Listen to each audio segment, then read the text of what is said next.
kuatkan hati. Negeri ini memanggilmu kawan. Belajar bergerak berbagi untuk negeri. Guru penggerak majukan pendidikan. Guru penggerak menghamba pada murid. Kreatif rancang pembelajaran. Hargai potensi, tingkatkan prestasi. Lahirkan profil pelajar Pancasila.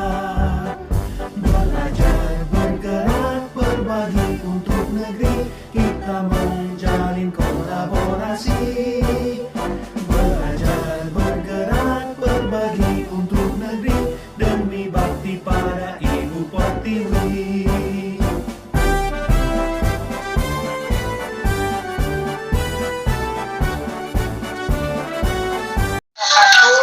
Waalaikumsalam warahmatullahi wabarakatuh. Alhamdulillah, puji syukur kita panjatkan atas kehadirat Allah Subhanahu wa Ta'ala, karena pada malam hari ini kita masih sempat berkumpul di sini dalam webinar Daya Positif Modul 1.4 Calon Guru Penggerak Angkatan 5 Kabupaten Goa. Salam dan salawat tak lupa pula kita kirimkan kepada Rasulullah Muhammad Sallallahu Alaihi Wasallam, Nabi yang diutus ke muka bumi ini sebagai rahmatan lil alamin. Baiklah, Bapak Ibu, adapun susunan acara pada malam hari ini, yang pertama yaitu pembukaan, yang kedua yaitu presentasi oleh Bapak Syahrir SPD sebagai pemateri, dan yang ketiga adalah sesi tanya jawab, dan yang keempat adalah penutup. Baiklah, untuk mempersingkat waktu, marilah kita buka webinar Daya Positif pada malam hari ini dengan ucapan Bismillahirrahmanirrahim. Bismillahirrahmanirrahim. Baiklah, acara selanjutnya yakni pemaparan tentang budaya positif modul 1.4. Waktu dan tempat saya persilahkan kepada pemateri Pak Syahrir SPD. Halo, didengar di suaraku? Ya, saya berbagi screen dulu, Dik. ya, Bisa? silakan.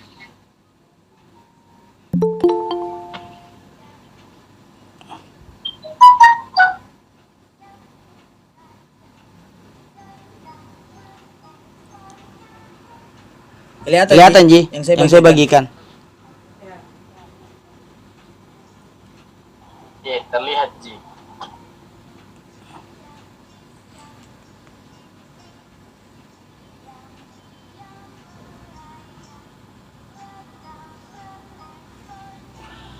Kelihatan, Ji, Bapak Ibu? Kelihatan? Kelihatan. Jelas, Ji. Oke. Didengar, Ji, Bapak Ibu? Didengar? Jelas? Jelas? Sangat jelas. Oke. Bismillahirrahmanirrahim. Assalamualaikum warahmatullahi wabarakatuh.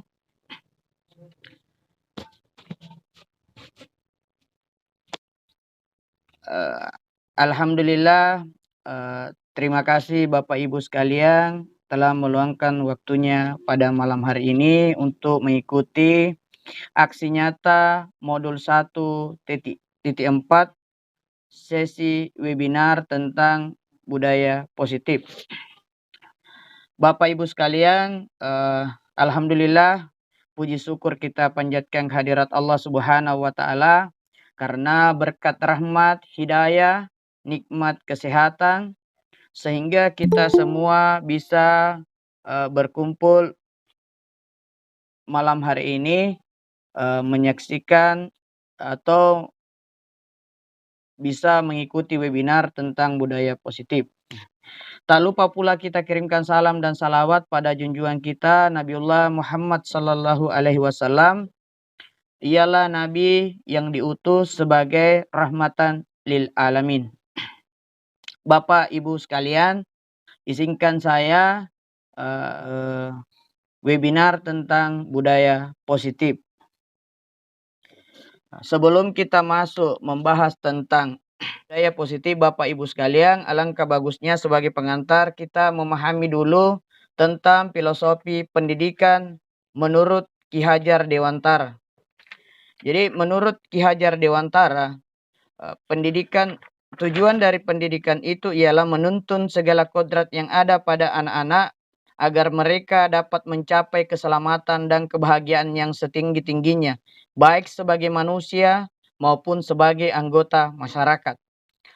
Menurut Ki Hajar Dewantara, Bapak Ibu, kita sebagai pendidik itu tugasnya adalah menuntun anak-anak, mengarahkan mereka untuk menemukan bakat alami mereka, Bapak Ibu sekalian. Nah, dalam proses menuntun ini kita diibaratkan sebagai seorang petani yang sedang menanam sebuah benih. Ya, sebaik apapun bibit yang kita tanam, kalau cara kita mengelola itu tidak bagus, maka hasilnya pun akan buruk.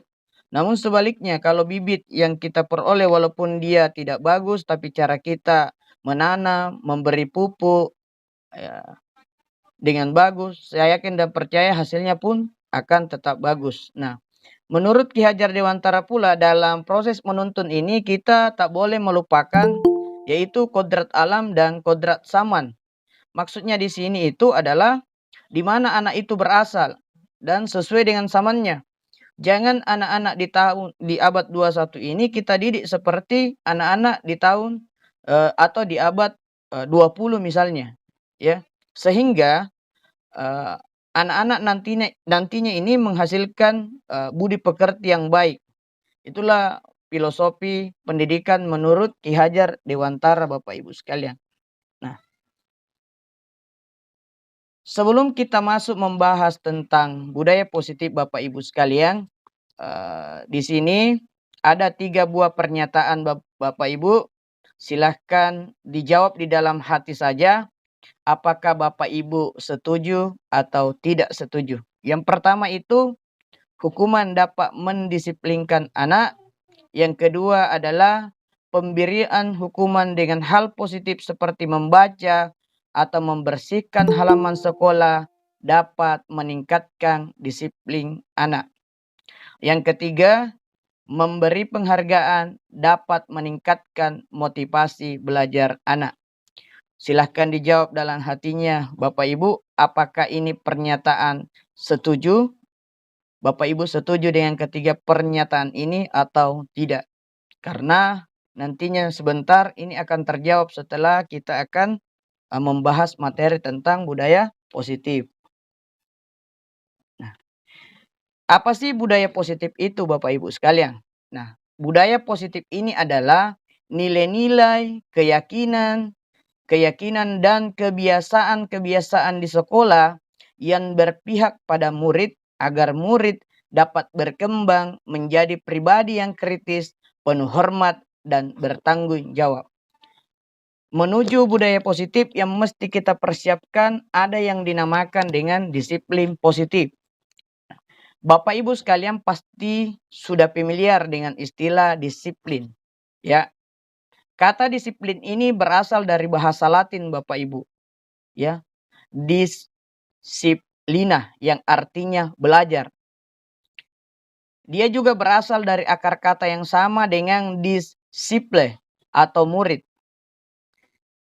Namun dalam budaya kita, makna kata disiplin ini telah berubah menjadi sesuatu yang dilakukan seseorang pada orang lain untuk mendapatkan kepatuhan. Contoh, setiap hari kita sampaikan, anak-anak harus disiplin waktu, cepat datang ke sekolah. Ya.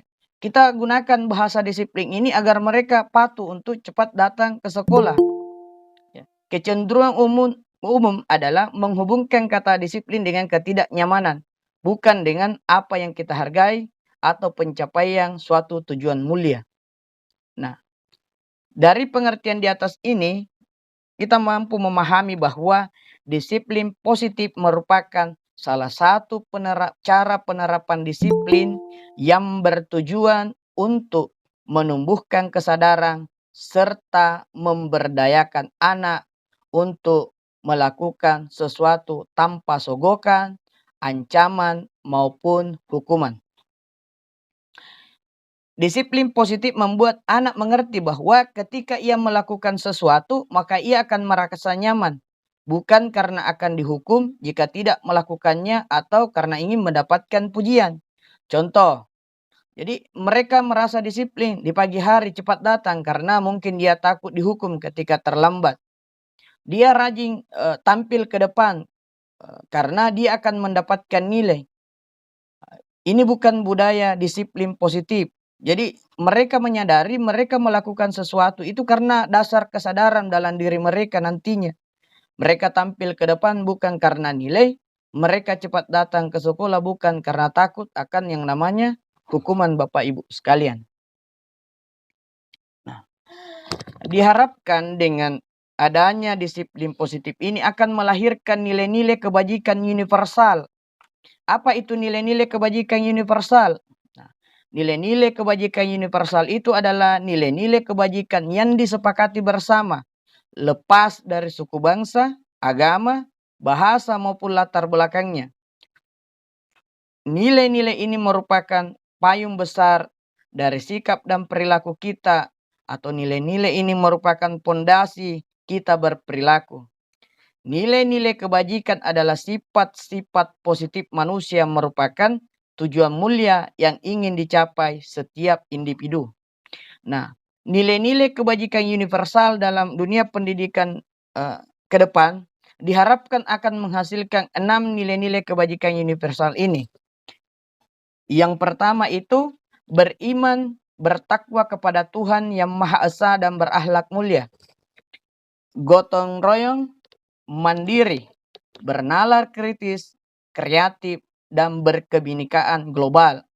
Keenam nilai-nilai kebajikan universal ini dikenal dengan istilah profil pelajar Pancasila. Jadi inilah Bapak Ibu 6 bunyi dari profil pelajar Pancasila.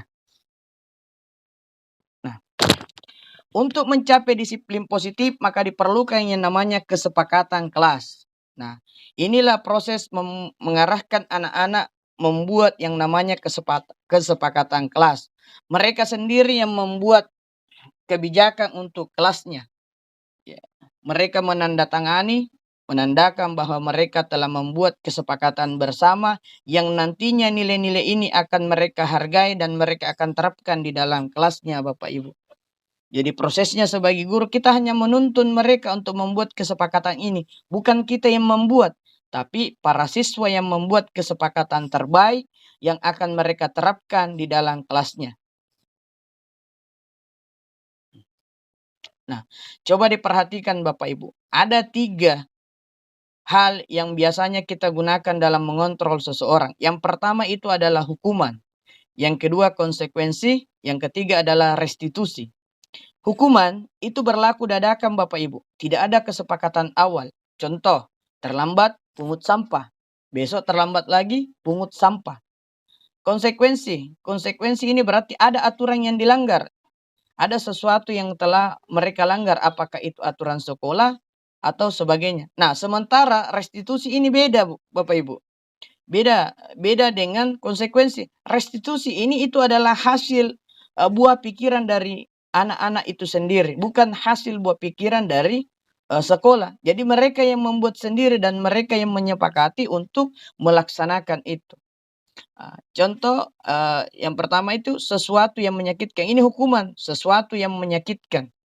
Konsekuensi sesuatu yang harus terjadi. Artinya ada aturan yang telah mereka langgar di dalamnya. Nah, restitusi merupakan pilihan karena dia berdasar dari kesepakatan kelas. Seperti ini Bapak Ibu bisa dibaca. Di hukuman itu korban juga mendapatkan keadilan. Konsekuensi korban bisa diabaikan. Sementara restitusi korban mendapatkan ganti. Nah, seperti ini Bapak Ibu. Ini kata-katanya biasa ketika hukuman. Awas, kalau dilakukan lagi ya, nanti awas kamu. Kalau dia berbentuk konsekuensi, ada aturan di dalamnya, lakukan apa yang saya katakan. Sementara kalau ada kesepakatan lewat proses restitusi, ya kata-kata yang muncul itu, apakah hal ini yang sesungguhnya ingin kamu lakukan? Ya kan? Seperti itu Bapak Ibu. Perbedaan dari ketiga posisi yang biasanya kita terapkan di dalam kelas. Kemudian apa dampaknya pada murid? Ketika dihukum, mereka akan marah, merasa bersalah, rendah diri, dan mengasingkan diri. Ketika dia konsekuensi, adanya aturan, kehilangan hak, waktu jeda seorang diri, dan penahanan. Sementara ketika lewat sebuah yang namanya kesepakatan, murid atau anak tidak kehilangan waktu, namun bersemangat untuk memperbaiki diri. Nah, sementara hukuman dibuat oleh guru Bapak Ibu. Konsekuensi atau aturan biasanya dibuat oleh guru dominan. Anak-anak hanya mengiyakan. Sementara ketika kita mengacu pada proses kesepakatan kelas, maka ini murni dibuat oleh murid atau anak-anak kita di kelas nantinya. Nah, Bapak Ibu, kita sudah sampai pada teori motivasi. Nah, teori motivasi. Tidak ada satupun orang di dunia ini yang melakukan sesuatu tanpa adanya tujuan. Inilah yang dimaksud dengan motivasi. Jadi kita melakukan sesuatu karena adanya tujuan. Itulah motivasi. Motivasi ada dua secara garis besar Bapak Ibu. Yang pertama ada namanya motivasi eksternal dan motivasi internal.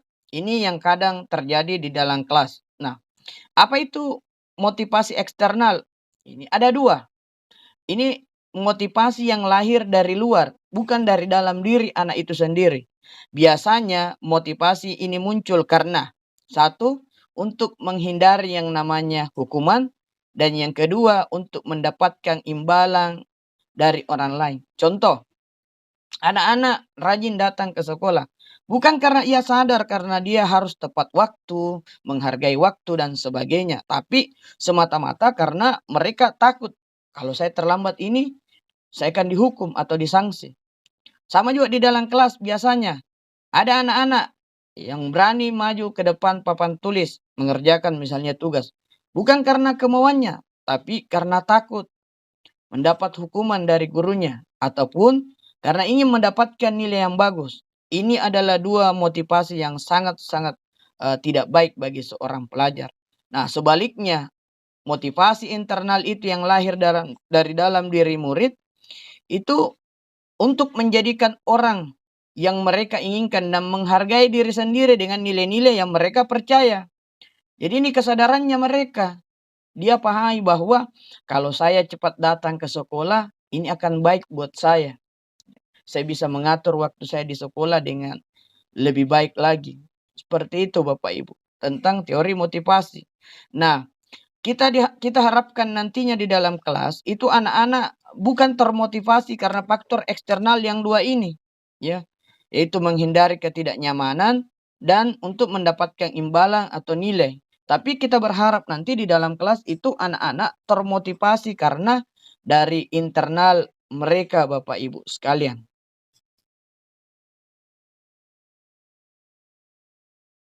Nah, 5 kebutuhan dasar manusia. Nah, terkadang anak-anak di dalam kelas itu bertingkah atau berulah karena kelima kebutuhan dasar mereka itu tidak terpenuhi. Ya, apa saja itu 5 kebutuhan dasar manusia? Yang pertama itu kebutuhan bertahan hidup. Ini berkaitan dengan pemenuhan makan, minum, pakaian, tempat tinggal. Biasanya anak-anak itu tidak termotivasi untuk belajar, biasanya karena faktor lapar. Itu berkaitan dengan bertahan hidup, kebutuhan bertahan hidup. Kemudian ada kebutuhan kasih sayang dan rasa diterima. Ini biasanya untuk anak-anak yang mengalami, biasanya di rumahnya terjadi sesuatu. Dia merasa diabaikan oleh keluarganya. Kemudian kebebasan. Kebebasan ini biasanya anak-anak ingin memilih, saya ingin belajar dengan model apa. kemudian kesenangan dan penguasaan. Itulah 5 kebutuhan dasar manusia yang harus terpenuhi di anak-anak sebelum memulai yang namanya pelajaran. Dan kita lihat sebenarnya anak-anak ini melakukan tindakan karena sebenarnya ada apa? Apakah mungkin dari kelima kebutuhan dasar ini dalam diri mereka yang belum terpenuhi, Bapak Ibu sekalian? Nah, kita sampai pada 5 posisi kontrol. Bapak Ibu, sebelum kita bahas 5 posisi kontrol ini, coba diperhatikan selama ini sebenarnya kita berada di posisi mana ketika berhadapan dengan siswa di dalam kelas atau murid di dalam kelas atau lingkungan sekolah. Apakah yang pertama sebagai penghukum, atau yang kedua pembuat rasa bersalah, yang ketiga memposisikan diri sebagai teman, yang keempat sebagai pemantau, dan yang kelima sebagai manajer, Bapak Ibu. Kira-kira kita selama ini ada di mana, Bapak Ibu? Kita bahas satu. Manajer. Ada yang mungkin penghukum? Ya, kita bahas apa maksud dari kelima posisi kontrol ini ya Bapak Ibu sekalian. Nah, yang pertama penghukum. Posisi seorang penghukum. Seorang penghukum bisa menggunakan hukuman fisik maupun verbal. Orang-orang yang menjalankan posisi menghukum senantiasa mengatakan bahwa sekolah memerlukan sistem atau alat yang dapat lebih menekan murid-murid lebih dalam lagi. Biasanya kata-kata yang muncul itu Bu seperti ini. Patuhi aturan saya. Awas. Kamu selalu saja salah. Pasti selalu yang terakhir selesai. Guru seperti ini senantiasa percaya hanya ada satu cara agar pembelajaran bisa berhasil. Yaitu cara dia. Ini posisi guru yang suka menghukum siswa. Kemudian posisi kontrol yang kedua itu ada namanya pembuat merasa bersalah. Nah, posisi ini biasanya guru akan bersuara lebih lembut. Namun langsung biasanya bahasanya itu kena jantung. Ya kan? Biasanya ini biasanya kata-katanya seperti ini ketika ada anak-anak yang membuat kesalahan. Ibu sangat kecewa sekali dengan kamu. Berapa kali Bapak harus memberitahu kamu ya. Gimana coba kalau orang tua kamu tahu kamu berbuat begini. Nah, pada posisi pembuat merasa bersalah itu Bapak Ibu, siswa akan memiliki penilaian diri yang buruk tentang diri mereka. Murid merasa tidak berharga dan telah mengecewakan orang-orang yang dia sayangi. Ini lembut kata-katanya, namun menyakitkan buat anak-anak di dalam kelas atau lingkungan belajar Bapak Ibu sekalian. Posisi yang ketiga itu adalah teman. Ini yang biasanya banyak terjadi di dalam lingkungan sekolah. Nah, posisi sebagai teman memiliki dampak positif dan negatif Bapak Ibu. Dampak positifnya itu guru bisa berhubungan baik dengan muridnya. Ada ikatan. Namun di balik dampak positif itu ada dampak negatifnya. Biasanya kata-kata yang muncul ketika guru memposisikan sebagai teman dengan muridnya seperti ini. Ayo bantulah demi Bapak ya. Ayo ingat, tidak bantuan Bapak selama ini. Ya sudah kali ini tidak apa-apa. Nanti Ibu bantu bereskan. Namun ingat Bapak Ibu, dalam posisi teman seperti ini ada dampak negatifnya. Nah, dampak negatifnya itu apa? Ini biasanya murid akan kecewa. Ketika dia membutuhkan sebuah bantuan, kemudian kita tidak memberikan bantuan kepada mereka. Mereka akan kecewa dan berkata, saya pikir Bapak Ibu teman saya. Ya, dan dia tidak mau berusaha lagi karena dia sudah terlanjur kecewa. Karena dia berharap bantuan dari gurunya langsung. Karena dia menganggap bahwa gurunya itu adalah temannya. Ini posisi yang ketiga Bapak Ibu dalam posisi kontrol. Nah, posisi yang keempat ini adalah posisi pemantau. Posisi pemantau ini cenderung mengawasi. Dan ada poin-poin tertentu yang dia bawa. Ada aturan baku yang dia pegang dalam posisi pemantaunya. Sebagai contoh biasanya Anda melanggar ini, poinnya sekian. Biasanya seperti itu. Dia selalu mengingatkan tentang aturan. Peraturannya apa yang telah kamu lakukan, apa sanksinya, dan apa konsekuensinya. Ya, dia orang-orang yang pemantau ini mengandalkan perhitungan, catatan, data yang didapatkan sebagai bukti atas perilaku seseorang. Posisi ini akan menggunakan slip catatan dan daftar cek Bapak Ibu sekalian.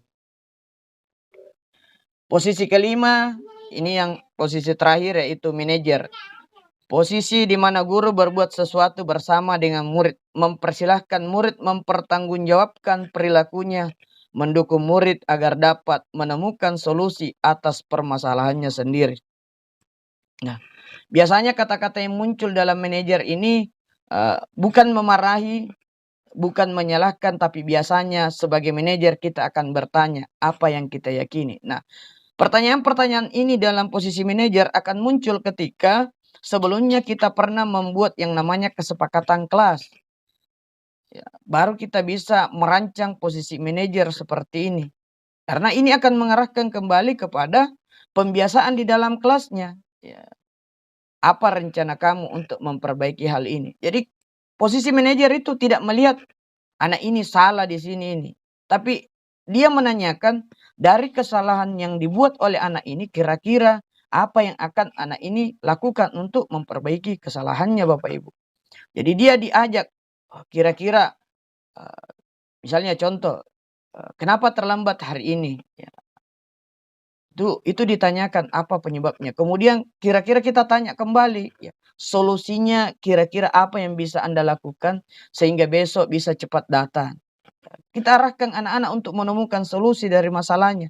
Bukan memarahi, bukan memberikan hukuman, bukan dicatat poin. Karena kemudian seperti itu akan terulang terus kesalahan yang sama Bapak Ibu sekalian. Nah, diharapkan nantinya Bapak Ibu sekalian, di dalam kelas itu kita memposisikan diri sebagai seorang manajer. Bukan lagi penghukum, bukan sebagai pembuat merasa bersalah, bukan sebagai teman, ataupun sebagai pemantau Bapak Ibu sekalian. Tapi kita diharapkan lebih kepada menjadi seorang manajer nantinya di dalam kelas. Sehingga budaya positif bisa muncul di dalam kelas-kelas kita nantinya Bapak Ibu sekalian. Nah, coba perhatikan di sini. Seperti ini dia kesimpulan dari posisi kontrol yang tadi. Penghukum, pembuat orang merasa bersalah, teman, pemantau, dan manajer. Guru berbuat, menghardik, menunjuk-nunjuk, menyakiti, dan menyindir. Itu orang-orang yang menghukum. Kalau membuat orang merasa bersalah, dia akan berceramah. Ibu kecewa, seharusnya, dan lain-lain. Ya, seperti ini Bapak Ibu, seperti di tampilannya. Apa kata-kata yang muncul dari seorang guru ketika dia dalam posisi penghukum? Kalau kamu tidak melakukannya, awas, ya, rasakan akibatnya. Seperti itu. Tapi kalau kita dalam posisi manajer, apa yang kita yakini, apa yang bisa kau kerjakan untuk memperbaiki masalah ini. Nah, yang perlu kita perhatikan dampak pada murid Bapak Ibu. Ketika kita menghukum, mereka akan mengulangi kesalahan yang sama. Ketika kita membuat mereka merasa bersalah, mereka akan merasa rendah diri. Ketika kita memposisikan diri sebagai teman, maka mereka akan menjadi lemah, tidak mandiri, dan tergantung atau bergantung dengan kita. Ketika dalam posisi pemantau, murid akan menitik beratkan pada sanksi atau hadiah untuk dirinya. Sementara ketika menjadi seorang manajer, kita akan mengevaluasi diri, bagaimana cara memperbaiki diri. Itulah yang muncul dalam diri murid Bapak Ibu sekalian. Nah, dari kesepakatan kelas ini, barulah kita bisa memulai yang namanya restitusi. Apa itu restitusi? Restitusi adalah sebuah proses menciptakan kondisi bagi murid untuk memperbaiki kesalahan mereka, sehingga mereka bisa kembali pada kelompok mereka dengan karakter yang lebih kuat. Restitusi juga merupakan proses kolaboratif yang mengajarkan murid untuk mencari solusi untuk masalah mereka. Jadi ketika mereka melakukan kesalahan, maka kita arahkan mereka untuk mencari solusinya atas masalah yang telah mereka perbuat. Dan membantu murid berpikir tentang orang seperti apa yang mereka ingin menjadi. Atau tujuan mulia mereka nantinya di kemudian hari. Ada 9 ciri-ciri restitusi Bapak Ibu. Ini 9 ciri-cirinya. Restitusi itu bukan untuk menebus kesalahan, namun belajar dari kesalahan.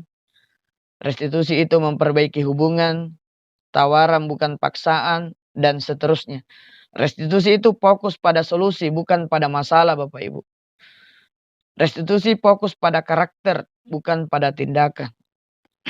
Ya, seperti inilah ciri-cirinya Bapak Ibu. Ada 9 ciri-ciri restitusi. Kemudian dari restitusi ini dikenal yang namanya segitiga restitusi. Jadi segitiga restitusi ini ada 3 sisi segitiga, di mana ketiga-tiganya ini memiliki pesan-pesan tertentu untuk murid. Sisi pertama itu dinamakan menstabilkan identitas Bapak Ibu sekalian. Sisi kedua itu ada dinamakan validasi kebutuhan. Dan sisi ketiga itu menanyakan keyakinan. Seperti apa prosesnya bisa kita lihat.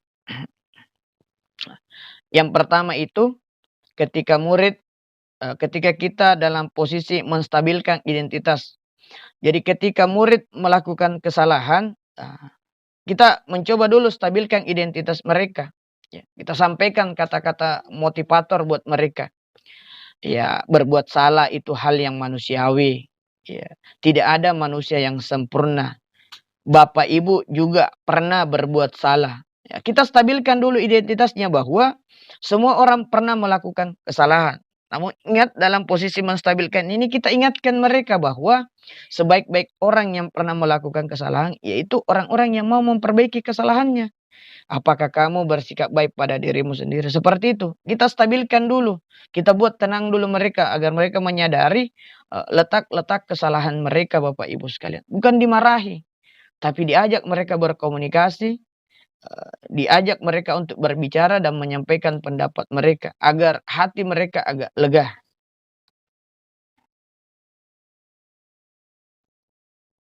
Kemudian sisi yang kedua itu adalah validasi tindakan yang salah. Nah, pada posisi ini ketika kita telah selesai menstabilkan identitas mereka, kita bisa tanyakan, apa sih alasanmu tadi melakukan itu?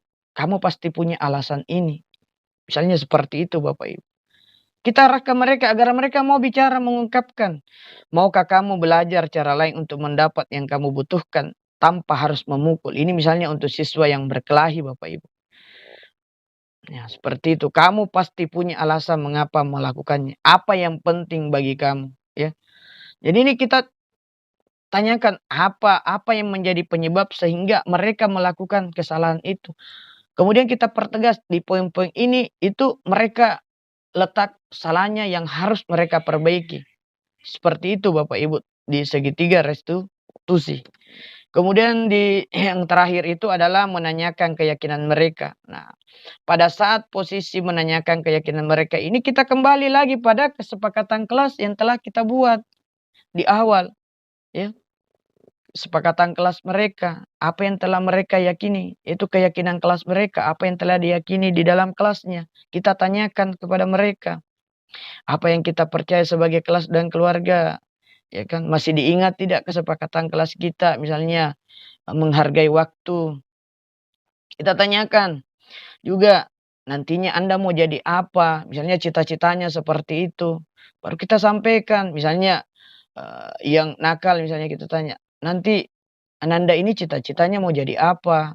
Ya, biasanya kan jawab polisi, tentara. Kita sampaikan, nah, menjadi seorang tentara atau polisi itu tidak gampang, butuh proses. Nah, bagaimana caranya Nanda bisa jadi polisi atau tentara kalau tingkah lakunya seperti ini?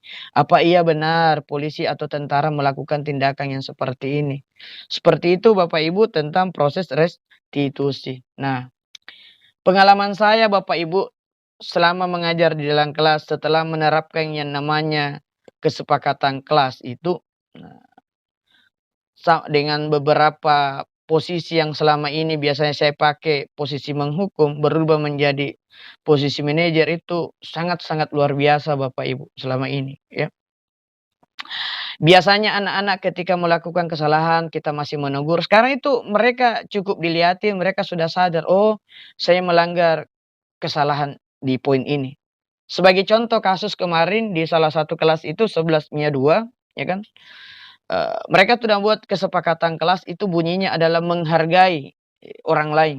Nah, tiba-tiba ada teman dari kelas lain masuk meminta sumbangan karena ada temannya yang sakit. Salah seorang temannya itu celoteh, sumbangan lagi, begini lagi. Nah, temannya itu mengingatkan dia, hei, kita ini pernah buat kesepakatan kelas untuk menghargai orang lain.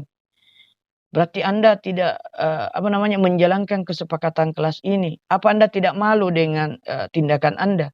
Justru temannya Bapak Ibu yang mengingatkan ya, setelah kita buat kesepakatan kelas tersebut.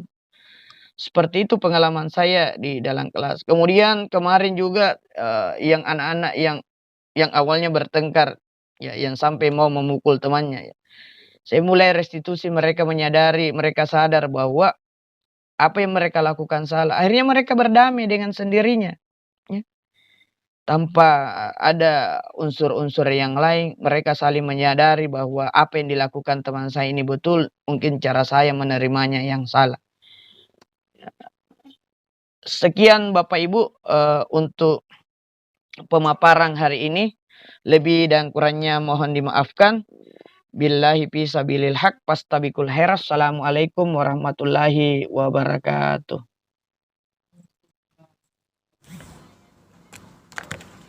Silahkan ya. Oke, sudah ada yang angkat tangan ya. Silahkan, Sukma. Assalamualaikum warahmatullahi wabarakatuh. Waalaikumsalam warahmatullahi wabarakatuh. Abe, makasih banyak atas kesempatan yang diberikan kepada saya. Dari berbagai pemaparan, saya kira alhamdulillah jempol. Namun ada beberapa hal yang mesti saya tanyakan, yaitu yang pertama yaitu tentang non-profil budaya Pancasila, Pak. Iya, kenapa Bu?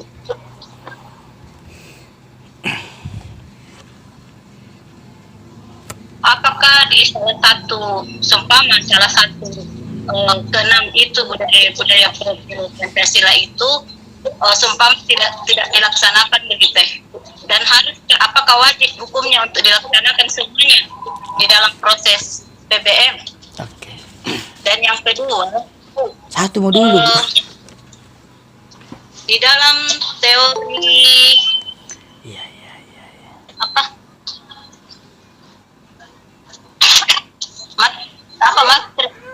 teori apa materi Segitiga restitusi, Bu. Segitiga restitusi. teori apa kelebihan dan kekurangan tentang teori motivasi Oh. apa kelebihan kekurangan teori motivasi, yaitu teori motivasi eksternal dan teori motivasi internal. Oke, makasih. Oke, saya ulangi ya Iya. pertanyaannya itu Sukma. Yang pertama itu adalah apakah harus ya menggunakan bukan 6 ya Bu, tapi 5 ya. 6. Oke, pelajar Pancasila ya, 6 ya. 6. Apakah itu harus ya 6? Apakah itu harus diterapkan secara bersama? Kemudian yang kedua adalah pertanyaannya apa kelebihan dari teori Kekurangan. Ya, lebih kekurangan teori motivasi. Teori motivasi ekstrinsik Oke. dan teori motivasi intrinsik. Oke. Baiklah, langsung dijawab Pak Farid ya. Oke Bu, iya. Oke. Silakan. Nah, yang pertama terkait nilai-nilai kebajikan universal. Ibu Sukma tadi bertanya ya, apakah ini harus diterapkan keenam-enamnya di dalam kelas ataukah tidak semuanya? Ini Bu adalah arah kebijakan pendidikan kita ke depan. Harapan dari lulusan kita nantinya ini adalah 6 karakter ini yang dimunculkan Bapak Ibu sekalian. Jadi sekarang lagi bukan ditonjolkan kemampuan kognitif siswa, tapi diharapkan itu nantinya nilai-nilai kebajikan inilah yang nantinya akan dibawa oleh murid-murid itu ketika selesai dalam dunia pendidikan, misalnya di sekolah. Jadi mereka akan menjadi orang yang beriman dan bertakwa, mandiri, bernalar kritis, kreatif, berkebinekaan global, gotong royong. Nah, Pertanyaan Ibu Sukma adalah apakah ini harus semuanya? Seharusnya harus, Bu. Ya, harus. Ya, seharusnya harus. Ini sebagai ini adalah hasil mereka belajar selama ini. Inilah nilai-nilai kebajikan yang mereka bawa nantinya selepas dalam dunia pendidikan nantinya yang akan diterapkan di lingkungan masyarakat nantinya. Ya kan? Kemudian pertanyaan Ibu terkait persoalan teori motivasi, apa kelebihan dan kekurangan. Nah, tadi saya sampaikan bahwa ada dua teori motivasi, yaitu motivasi internal dan motivasi eksternal. Nah, eksternal ini biasanya anak-anak, Bu, itu tadi saya bilang kelemahannya apa, ya kan?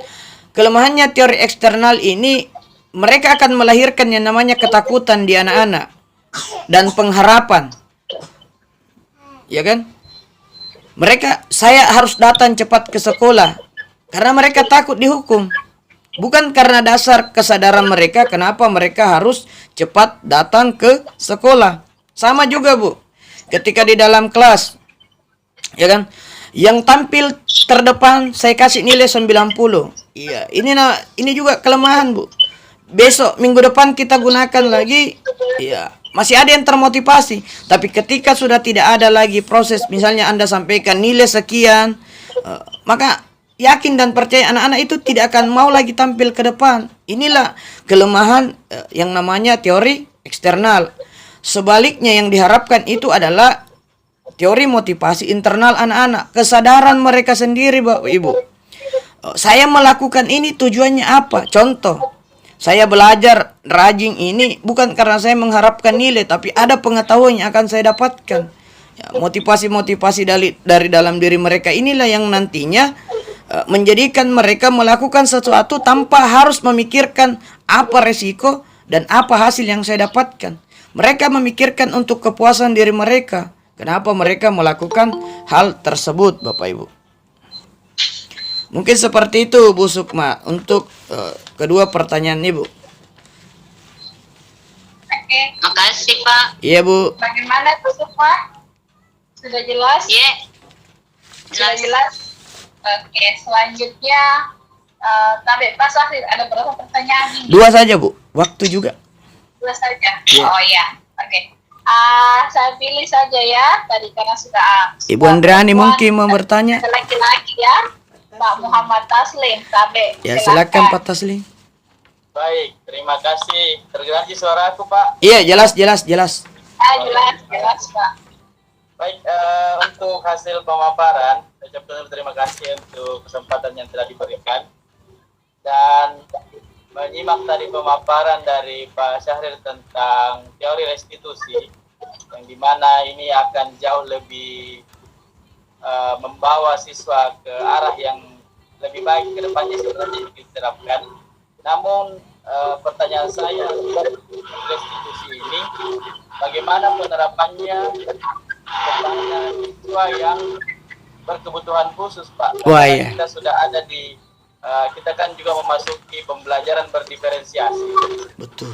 Sementara kalau kita melihat tadi pemaparannya ini jauh kepada secara umum begitu. Nah, Betul. bagaimana kalau kita mendapatkan hal yang harusnya kita lakukan pada teori restitusi tersebut, tapi dihadapkan terhadap siswa yang memiliki kebutuhan khusus, yang mungkin dari segi pemahamannya yang lambat atau ya kita tahu lah beberapa anak di sekolah kita ada yang kasusnya seperti itu.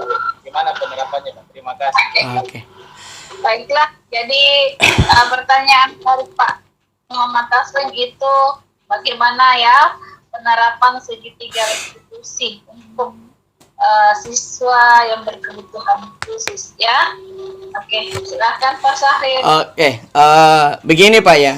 Ini kita bahas dulu tentang pembelajaran berdiferensiasi. Jadi dalam proses pembelajaran berdiferensiasi itu ada 3 strategi yang mesti kita garis bawahi. Yang pertama itu adalah diferensiasi pada segi konten, kemudian diferensiasi dari segi proses, kemudian diferensiasi dari segi produk yang dihasilkan. Nah, terkait restitusi untuk anak yang memiliki keterbelakangan, memang betul ini agak susah untuk kita terapkan. Kenapa? Karena anak-anak yang memiliki keterbelakangan itu biasanya ini memiliki harus pakai lebih peka untuk pendekatan terhadap mereka. Apalagi yang memiliki keterlambatan dari segi psikomotorik dan kognitifnya, ya. Harus diasah dengan baik karena contoh ini ya, kita bicara saja terkait kenapa misalnya mereka lambat dalam mengerjakan tugas. Kita bukan lagi melihat apa masalahnya dari segi tugasnya di sana apa, tapi kita coba memahami apa sebenarnya kebutuhan mereka. Ini menurut saya ya Pak tentang ini. Nah, dan memang agak sulit ketika teori restitusi ini kita akan terapkan untuk anak yang berkebutuhan khusus. Seperti yang saya bilang tadi, karena itu tadi ada anak-anak juga berkebutuhan khusus itu yang lambat secara verbal untuk menyampaikan apa namanya? Apa yang menjadi kebutuhan mereka.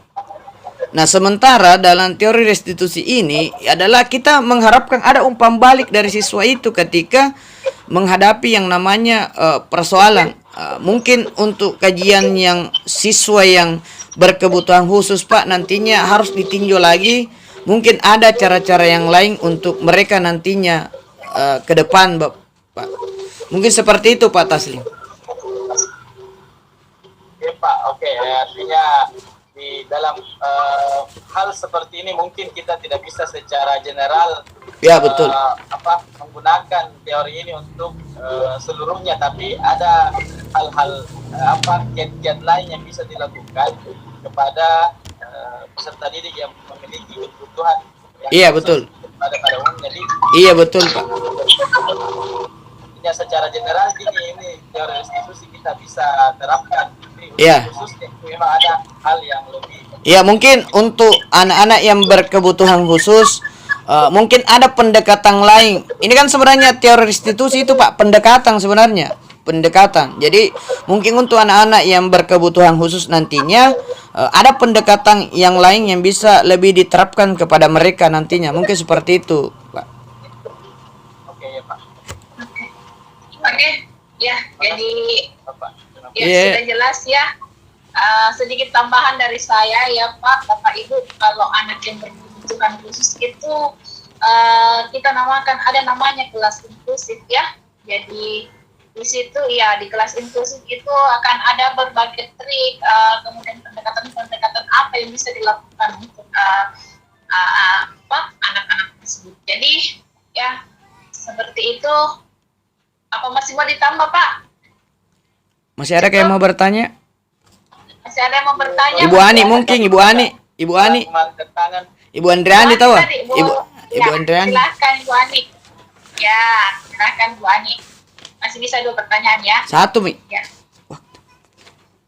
Silakan Bu Ani.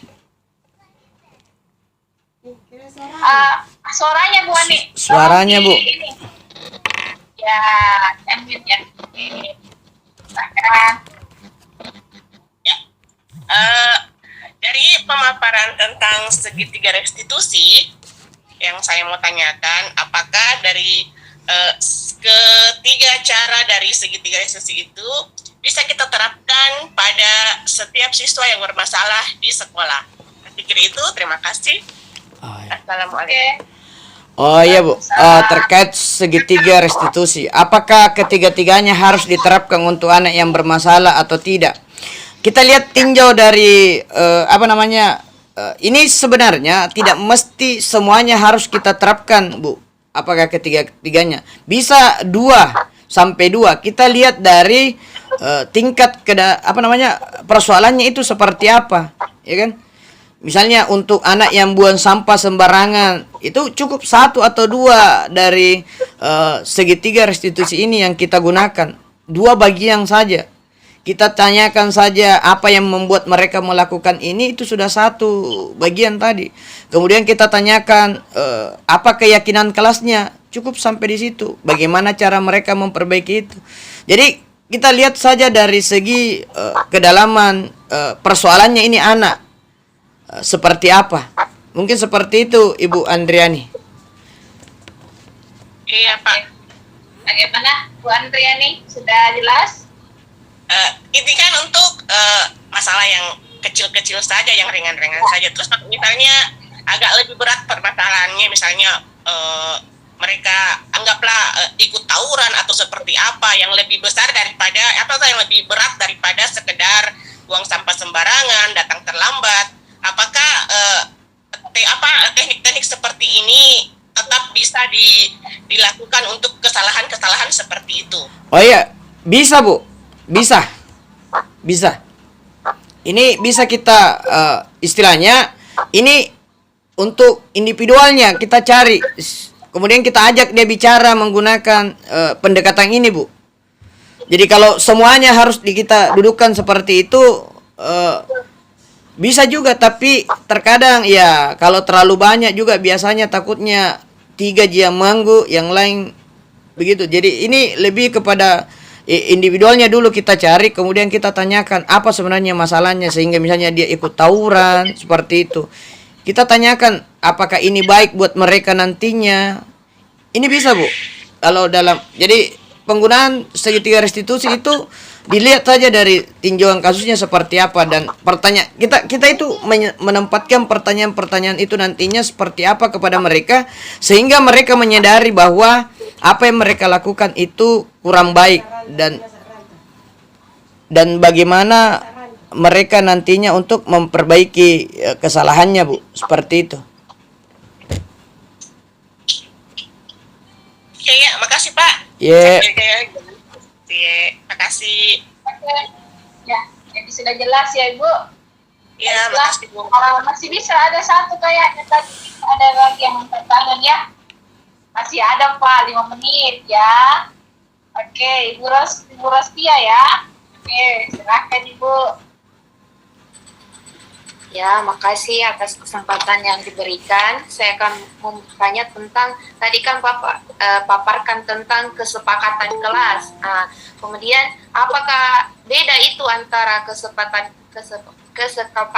Kesepakatan kelas dengan aturan kelas? Oke. Kesepakatan kelas dengan aturan kelas beda, Bu. Beda sekali. Yang pertama itu aturan kelas itu, misalnya kita membuat aturan dengan siswa, itu yang buat itu bukan siswa tapi kita, ya kan? Contoh, besok yang terlambat 5 menit sudah tidak boleh masuk, itu aturan kelas tak, Bu? Tugas tak kumpul tepat waktu, itu aturan kelas tak? Bukan anak-anak yang membuat. Kesepakatan kelas itu kita cuma mengarahkan anak-anak untuk membuat aturan mainnya mereka yang betul-betul mereka yakini itu baik buat mereka nantinya. Nah, contoh, Bu, kalau kita misalnya aturan di kelas tak lambat, tugasnya saya tidak periksa lagi, itu aturan tak? Itu aturan. Ya kan? Tapi kalau kesepakatan kelas, ya, itu anak-anak yang membicarakan sendiri dan kita ikut terlibat di dalamnya mengarahkan mereka. Jadi itu bedanya, Bu, antara aturan kelas dengan kesepakatan kelas. Nah, kesepakatan kelas ini bisa berlaku secara umum di semua, maksudnya dalam satu kelas di semua pelajaran itu bisa mereka terapkan. Bukan cuma di dalam kelas, kesepakatan kelas ini akan mereka bawa nantinya dalam lingkungan mereka nantinya di luar sana. Kalau aturan kelas itu hanya berlaku ketika mereka berada di dalam mata pelajaran Ibu, misalnya seperti itu. Dia tidak bawa sampai keluar. Kalau kesepakatan kelas ini, harapan kita nantinya itu mereka akan bawa ini dalam kehidupan mereka di lingkungan pergaulan mereka. Ya, mungkin seperti itu, Bu, bedanya. Gitu ya Pak. Iya. Bisa kasih contoh misalnya bagaimana itu kesepakatan kelas? Nah, contoh kesepakatan kelas. Misalnya ini aturan kelas dulu. Biasanya kita itu mengatakan begini tuh. Terkait keterlambatan. Besok mulai pekan depan yang terlambat di pelajaran saya itu 10 menit. Batas waktunya itu masih bisa masuk. Itu aturan kelas tak? Nah, kesempatan kelas itu dia lebih bersifat tuh, misalnya contohnya tolong dihargai waktunya, menghargai waktu. Jadi anak-anak itu tahu, oh kalau disiplin waktu itu berarti saya harus menghargai waktu itu. Jadi terbangun kesadaran dalam diri mereka bahwa bukan hanya di pelajaran ibu itu dia akan menghargai waktu itu, tapi di semua mata pelajaran yang lain mereka akan aktif untuk menghargai itu. Karena ini kesepakatan kelas mereka buat. Seperti itu, Bu. Oh iya Pak, kasih. Iya. Gimana Ibu Rostia? Berarti Kelas, selama ya? itu saya yang melakukan aturan kelas. Saya juga, Bu. Sebelum mempelajari ini aturan saya buat. Ternyata Ya. Jadi itulah fungsinya Ibu kita Iya. berbagi di sini ya. Nah, Jadi- bagaimana cara mengaplikasikannya? jadi dicoba saja, Bu, buat kesepakatan kelas dengan anak-anak. Nanti lucu itu ketika mereka melakukan kesalahan, pelanggaran. Biasa teriak ke temannya, "Wih, melanggar ke pasal sekian." Begitu itu biasa mereka. Tidak ditegur, Mi. Mereka dengan refleks, "Wih, pasal sekian. Dilanggar ini." Seperti itu. Iya Pak. Iya. Makasih Pak. Iya, Bu. Ya. Oke, sudah jelas ya Ibu? Iya. Ya. Oke, bagaimana? Sudah saya rasa ini sudah waktunya sudah hampir habis ya. Jadi